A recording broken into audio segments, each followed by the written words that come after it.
Bonjour à toutes et à tous, bienvenue sur Ouvango où nous nous trouvons en Martinique. Aujourd'hui, nous allons parler de quoi?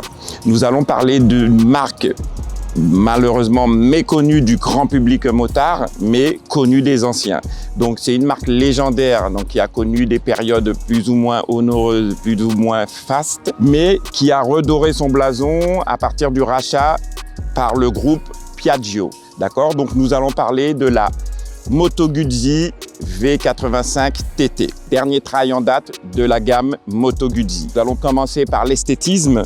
Donc vous avez une face avant avec une signature lumineuse qui est très jolie de surcroît, avec l'aigle donc qui est le symbole de la marque pour les connaisseurs.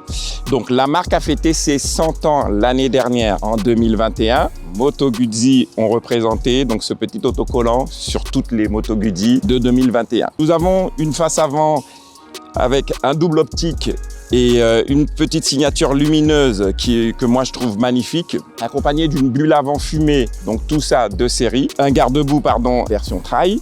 Sur ce modèle-ci, donc une fourche inversée de 41 mm avec un débattement de 120 mm qui est réglable en détente et en précharge. Accompagné de tout ça, lorsque nous descendons, nous avons un système donc de double disque avant de 320 mm accompagné d'un ABS bien sûr, avec du freinage Brembo radial suivi d'un mètre cylindre, même chose, radial.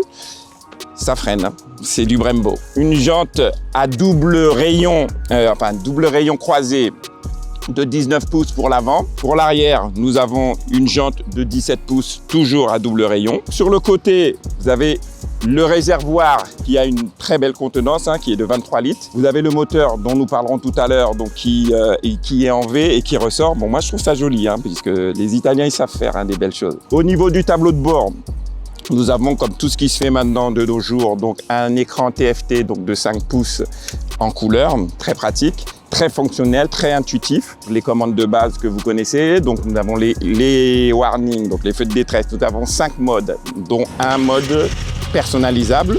Donc nous avons le mode rain, donc le mode pluie, le mode street, le mode route, le mode off-road et le mode sport, plus le mode personnalisable. Nous avons un petit régulateur de vitesse qui est pratique quand même, demeurant. Je l'ai essayé et il fonctionne très bien, très intuitif.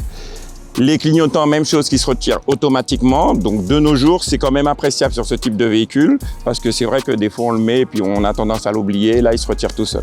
Pratique. Nous avons aussi l'éclairage full LED, donc clignotant et feu avant et arrière compris. C'est aussi, ça éclaire.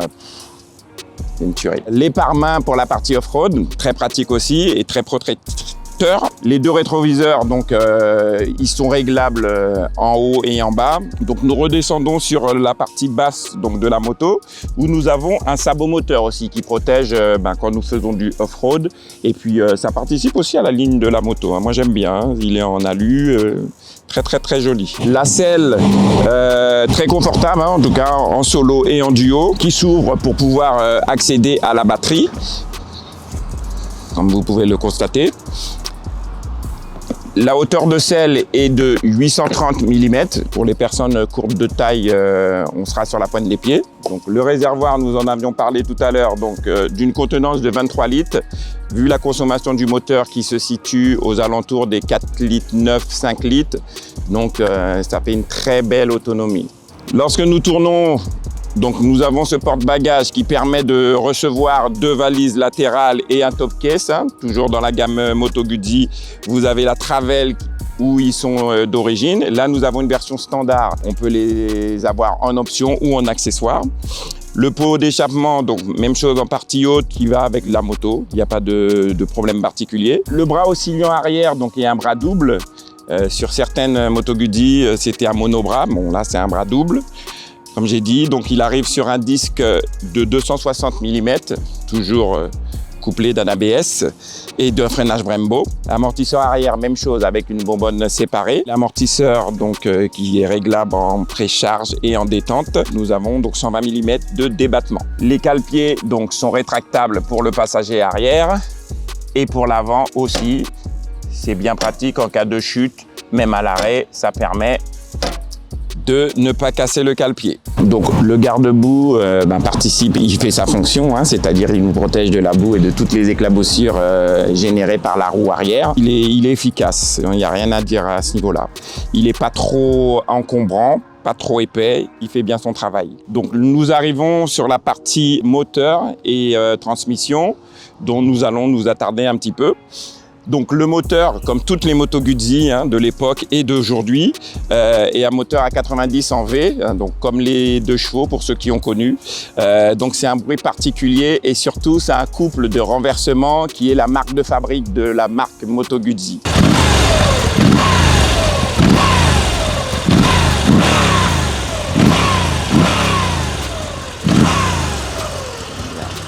Donc sur toutes les versions donc V85 TT, puisqu'il y en a 5 versions au demeurant, nous aurons un 853 cm3 en cylindrée, c'est un bicylindre et nous avons aussi donc 2 soupapes par cylindre. Donc la particularité de ces moteurs modernes, c'est que l'admission et donc les soupapes d'admission sont en titane.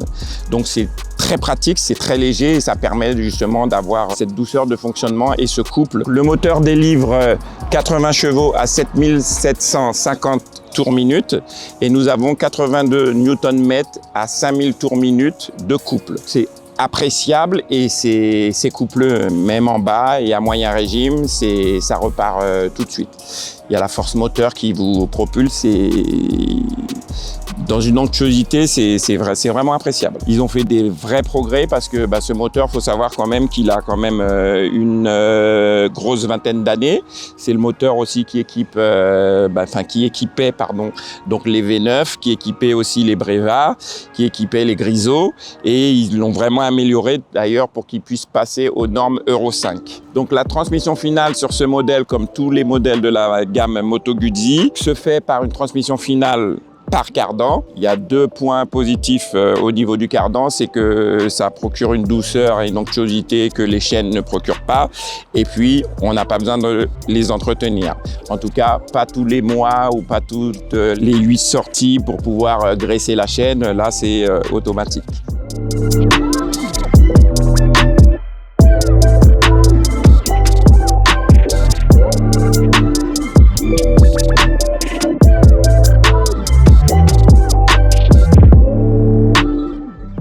Dernier récapitulatif.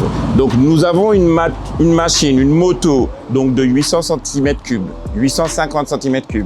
Nous avons des jantes à rayons croisés, des pneus tubeless, une machine moderne avec un écran TFT couleur, avec de l'éclairage full LED, que ce soit avant ou arrière, clignotant compris, avec le régulateur de vitesse, avec les commandes à rappel automatique.